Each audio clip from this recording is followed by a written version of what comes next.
শিং দিয়ে দুই হরিণ একে অপরকে পরাজিত করার আপ্রাণ চেষ্টা করছে। এক হরিণ আর এক হরিণকে ঠেলে পেছন দিকে নিয়ে যাচ্ছে। এভাবে দুই হরিণ একে অপরের বিরুদ্ধে লড়াইয়ে নেমেছে। সম্প্রতি নোয়াখালীর হাতিয়ার নিঝুম দ্বীপে দুই হরিণের লড়াইয়ের এমন ভিডিও স্থানীয় এক বাসিন্দার মোবাইলের ক্যামেরায় ধরা পড়ে। এরপরই ভিডিওটি সামাজিক যোগাযোগ মাধ্যমে ভাইরাল হয়।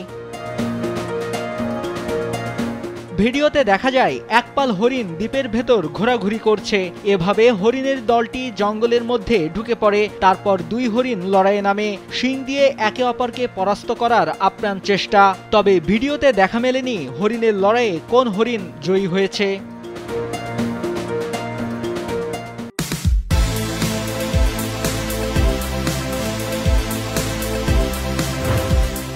প্রাণী বিশেষজ্ঞদের সঙ্গে কথা বলে জানা গেছে, পুরুষ হরিণরা সঙ্গমের জন্য নিজেদের মধ্যে লড়াই করে। সাধারণত প্রজনন মৌসুমে পুরুষ হরিণরা তাদের আধিপত্য বিস্তার ও সঙ্গমের অধিকার পাওয়ার জন্য একে অপরের বিরুদ্ধে লড়াই করে। এই লড়াইয়ে তারা তাদের শিং ব্যবহার করে একে অপরের সাথে ধাক্কাধাক্কি করে ও নিজেদের মধ্যে শক্তি প্রদর্শন করে।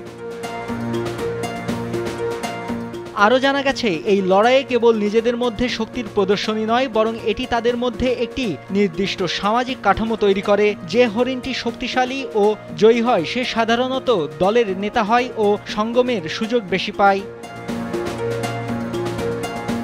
কিছু ক্ষেত্রে স্ত্রী হরিণরাও নিজেদের মধ্যে লড়াই করে, তবে পুরুষ হরিণদের মধ্যে এই ধরনের লড়াই বেশি দেখা যায়।